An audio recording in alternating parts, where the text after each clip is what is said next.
government documents and databases.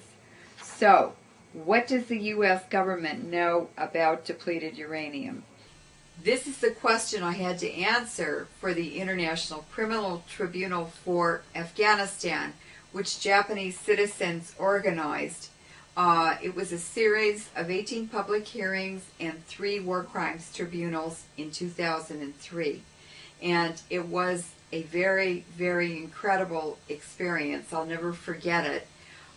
So when I began to answer one of the questions that the lawyers sent me, what does the U.S. government know about DU? Well, my answer was 12 pages long. And it was very clear that the U.S. government has known from the very beginning, from 1943. And in addition, almost every branch of the government has had some kind of warnings or exposure standards or precautionary statements, whatever, about depleted uranium. It's a very, very deadly weapon. So why is depleted uranium illegal under all treaties, agreements, war conventions, the Geneva and Hague Conventions, and U.S. Federal Code? Under U.S. Federal Code, it meets the definition of a weapon of mass destruction in 2 out of 3 categories. It also violates U.S. military law because the United States is a signatory to the Geneva and Hague Conventions. So what this means is that it's been a cover-up since it was first used in 1991 in Iraq. And the U.S. military continued using it in Yugoslavia and in Afghanistan and again in Iraq in 2003. And what we've done, the U.S. and Britain together and some of the NATO countries, is to bomb these countries and these regions into complete radioactive rubble. In fact, these regions are uninhabitable now. They are poisoned and contaminated with radiation forever. So how does depleted uranium travel and how is it transported around the world? It's quite unbelievable, but giant dust storms, even 1 million square miles in area, transport millions of tons, hundreds of thousands of tons, millions of tons of sand and dust around the world every year. And the 3 regions where they originate are North Africa, which is contaminated with French nuclear weapons testing, the sands and the dust. And also Chernobyl was fallout is contaminating the Sahara. And these North African dust storms travel across the Atlantic Ocean and they slam into the Caribbean area where there's very high rainfall. And so much of the sand and dust with these radioactive hitchhikers is deposited in the environment in the Caribbean and the Gulf states, Texas, Louisiana, Alabama, and Mississippi.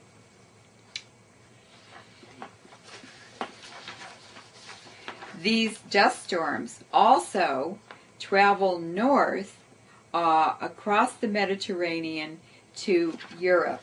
And these are also rained out and snowed out throughout Europe and in the Alps. The radiation contaminates the rivers, the snow, and then when it melts, it transports the radiation into regions of Europe.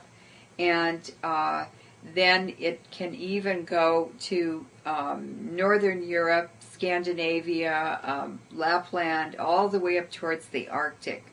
So these sand and dust storms carrying all of this radiation also travel east towards Central Asia, and they contaminate Asia, the Chinese coast, and Japan. They travel up around the Pacific and contaminate Alaska, and then they come down the Pacific coast. It's impossible to escape exposure because in 1 year this radiation is globally mixed because of global mixing and the circulation patterns of the atmosphere. Now, what is very, very dangerous about depleted uranium, and the reason it's so different and much more of a hazard than atmospheric testing fallout, is because it forms on the battlefield from, they're using it to do grid bombing and carpet bombing in these countries, and the radioactive particles, which are extremely tiny, they're nanoparticle sized, which is a tenth of a micron and smaller. They're smaller than bacteria or viruses. And so they stay suspended in the atmosphere.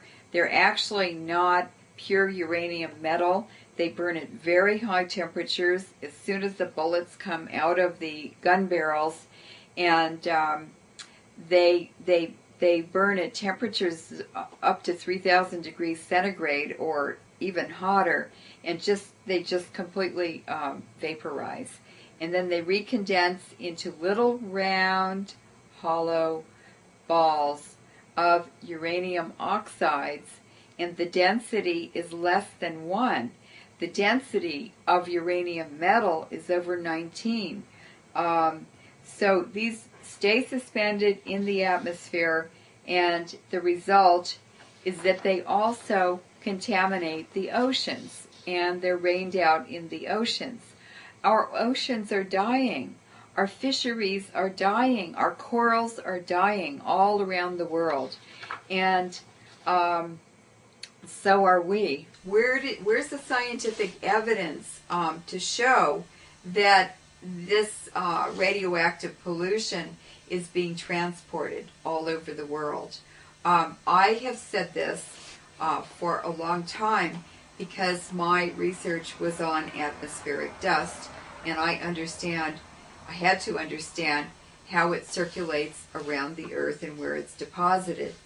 The sand and dust storms also come out of the Gobi Desert, and they travel over Japan and cross the Pacific Ocean, and they impact the west coast of North America, and they keep traveling across the United States. Another dust region where these huge storms originate is the western United States. And that, of course, is where the United States tested 1,200 nuclear weapons. They polluted horribly the whole country, all of North America, including Canada and Alaska. In March of 2006, a study was published, a scientific study, by Dr. Chris Busby, who is a low-level radiation expert in Britain. And he is also on European Parliament and British government committees, official committees on low-level radiation.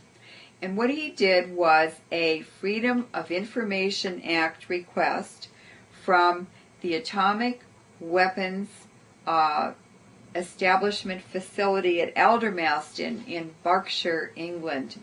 And even though they are required by law to release their air monitoring data to Dr. Busby, they refused to.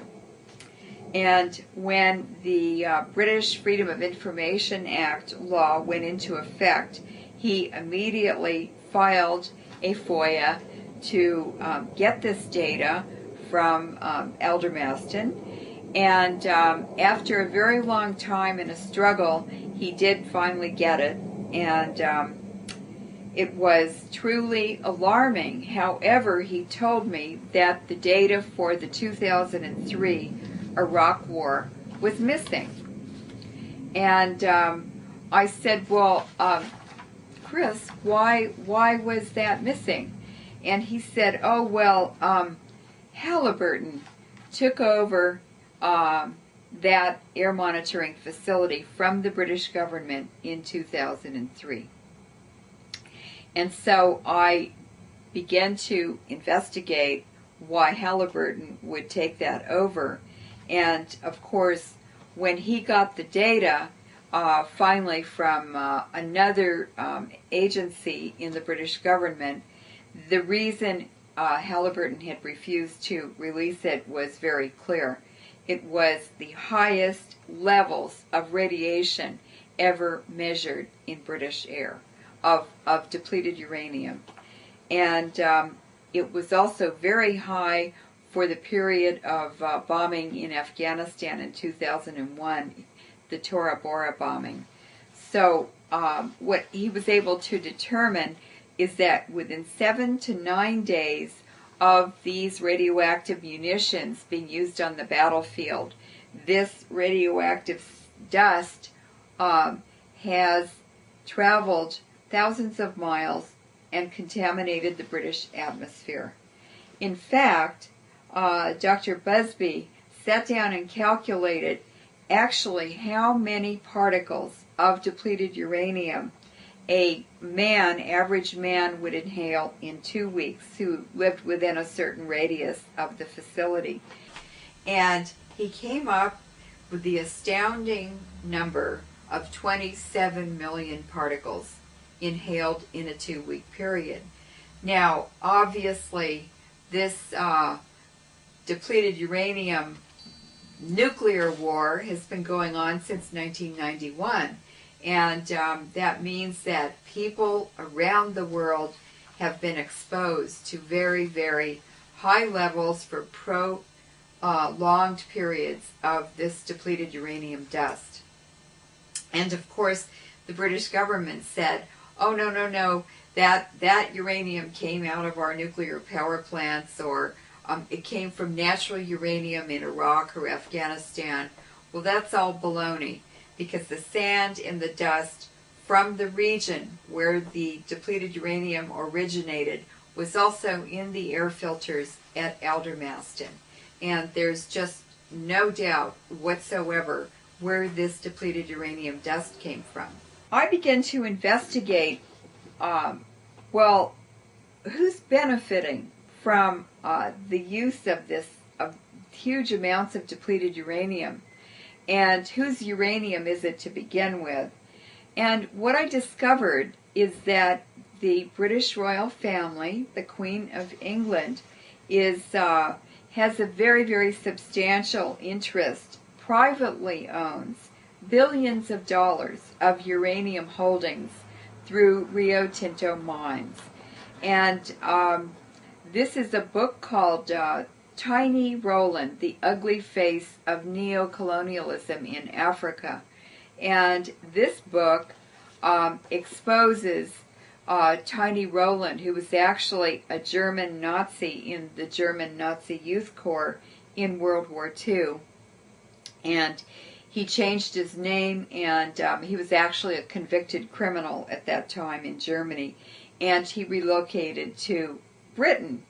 And he became the largest businessman in Africa, Western businessman in Africa, and he established in the late 1950s Rio Tinto mines for the Queen of England. And it is through Rio Tinto mines that the Queen of England owns so much uranium holdings in mines in Africa, in Canada, and Australia. Of course, these are all former British colonies. So I wrote an article called The Queen's Death Star, and I used a poster of Queen Elizabeth on a British postage stamp that an artist made, and he did this in protest of the 2003 Iraq War. And he took that postage stamp and made it into a huge poster with the Queen wearing a gas mask. And this created quite a political flap in Britain. The Queen Buckingham Palace and the Royal Post Office